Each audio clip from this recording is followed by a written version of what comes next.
படைத்தான் இறைவன் உனையே மலைத்தான் உடனே அவனே அழகை படைக்கும் திறமை முழுக்க உன்னுடன் சார்ந்தது என் விழி சேர்ந்தது விடிய விடிய மடியில் கிடக்கும் பொன்வினை உன்மேனி மீட்டட்டும் என் மேனி இறைவினில் வந்து கலந்திடு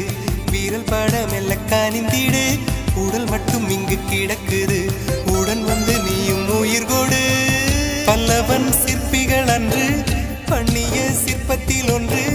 பெண்ணென வந்தது இன்று